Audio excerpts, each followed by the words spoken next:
DivaScript. Code like a pro. हम रोज़ QR code का use करते हैं पेमेंट के लिए, वेबसाइट ओपन करने के लिए एंड इवन एक रेस्टोरेंट के मेन्यू के लिए।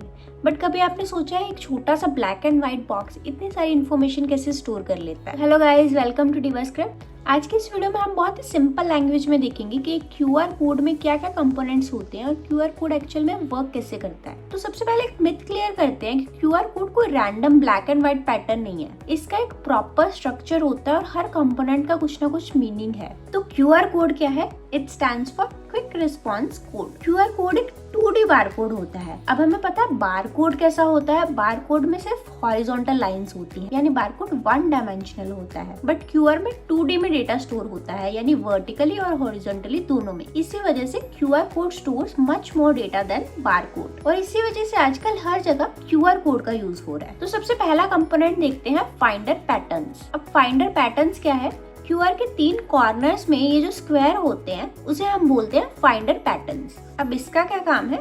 इसका काम है स्कैनर को बताना कि ये क्यूआर कोड है। इसके अलावा ये कोड की डायरेक्शन आइडेंटिफाई करता है, यानी अगर आप अपने क्यूआर कोड को रोटेट करके या उसको उल्टा करके भी स्कैन करोगे फिर भी फाइंडर पैटर्न्स की वजह से आपका क्यूआर स्कैन हो जाएगा। अब नेक्स्ट कंपोनेंट है हमारे पास अलाइनमेंट पैटर्न। अब अलाइनमेंट पैटर्न क्या है? क्यूआर कोड में सेंटर के पास ये जो छोटा सा स्क्वायर है उसे हम बोलते हैं अलाइनमेंट पैटर्न। इसका काम है डिस्टॉर्शन कंट्रोल करना, यानी अगर आपका क्यूआर थोड़ा टिल्ट है या डिस्टॉर्टेड है तो अलाइनमेंट पैटर्न उसको करेक्ट करता है ताकि स्कैनर एग्जैक्ट ग्रिड को अच्छे से समझ सके। नेक्स्ट कंपोनेंट है हमारे पास टाइमिंग पैटर्न। फाइंडर पैटर्न के बीच में ये जो altering black and white line है इसे हम बोलते हैं टाइमिंग पैटर्न। अब इसका क्या काम है? इसका काम है स्कैनर को बताना कि ग्रिड का एग्जैक्ट साइज क्या है और ब्लॉक्स की एग्जैक्ट पोजीशन क्या है। अब ये 3 कंपोनेंट्स तो स्कैनर की हेल्प करते हैं हमारे क्यूआर को स्कैन करने में, बट एक्चुअल डेटा कहाँ स्टोर होता है? अब ये जो बाकी के छोटे छोटे ब्लैक एंड व्हाइट स्क्वायर्स है इसमें हमारा एक्चुअल डेटा स्टोर होता है। इन्हें हम बोलते हैं मॉड्यूल्स। और एक ब्लैक मॉड्यूल रिप्रेजेंट करता है 1 को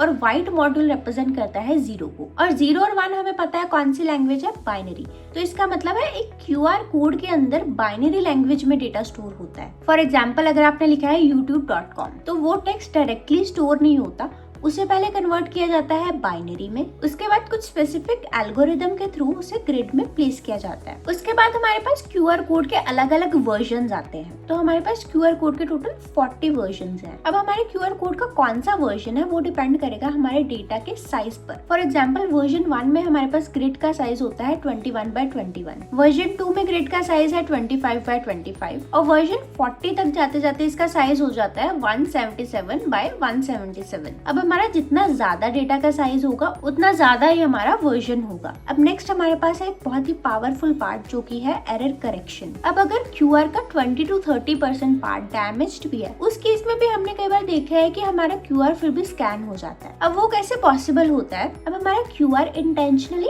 एक्स्ट्रा डेटा स्टोर करता है। अब मिसिंग डेटा को कैसे गेस किया जाता है? इसके लिए एक मैथमेटिकल एल्गोरिदम यूज किया जाता है जिसे बोलते हैं रीड-सॉलोमन एरर करेक्शन। तो फॉर एग्जाम्पल हमारा डेटा है youtube.com तो क्यूआर में एक्चुअल डेटा के साथ उसके 2-3 एक्स्ट्रा कॉपीज भी स्टोर हो जाती हैं ताकि इन केस हमारा क्यूआर डैमेज्ड हो जाए फिर भी हम उस एक्स्ट्रा डेटा को यूज करके उन मिसिंग वैल्यूज को डिटेक्ट कर सके। अब क्यूआर में एरर करेक्शन के भी 4 लेवल्स होते हैं। सबसे पहला है L यानी बहुत ही कम रिकवरी, नेक्स्ट है M यानी मीडियम रिकवरी, नेक्स्ट Q यानी हाई रिकवरी और H यानी वेरी हाई रिकवरी। तो H यानी वेरी हाई 30% तक डैमेज को टॉलरेट कर सकता है। अब बात करते हैं स्कैनिंग प्रोसेस की, यानी जब आप एक क्यूआर को स्कैन करते हो तो किस ऑर्डर में सारी प्रोसेसेस होती हैं। तो एज सून एज आप अपने क्यूआर को स्कैन करते हो सबसे पहले आपका स्कैनर फाइंडर पैटर्न्स को डिटेक्ट करता है जिससे उसको पता चलता है कि ये क्यूआर कोड है। अब नेक्स्ट रोल होता है अलाइनमेंट पैटर्न का जो कि डिस्टॉर्शन को करेक्ट करता है, यानी अगर हमारी इमेज डिस्टॉर्टेड है उस केस में अलाइनमेंट पैटर्न उसको करेक्ट करके एक परफेक्ट ग्रिड बनाता है। उसके बाद काम होता है टाइमिंग पैटर्न का जो कि स्कैनर को ग्रिड का साइज बताता है, कितने नंबर ऑफ रोज है, कितने कॉलम्स है, ये सारी इन्फॉर्मेशन स्कैनर तक पहुंचाता है। उसके बाद स्टार्ट होती है हमारी एक्चुअल डेटा की डीकोडिंग। तो हमें पता है हमारा डेटा स्टोर होता है 0s और 1 की फॉर्म में यानी बाइनरी में। तो इस स्टेप में उसकी डीकोडिंग की जाती है। यहीं पे हमारा एरर करेक्शन भी अप्लाई होता है, यानी अगर कोई ब्लॉक अनरीडेबल है या डैमेज्ड है तो एरर करेक्शन की हेल्प से उसको रिकंस्ट्रक्ट किया जाता है। अब हमारा डेटा डिकोड हो चुका है, तो हमारे डेटा के हिसाब से नेक्स्ट एक्शन ट्रिगर होता है। फॉर एग्जाम्पल, अगर आपका डेटा एक URL है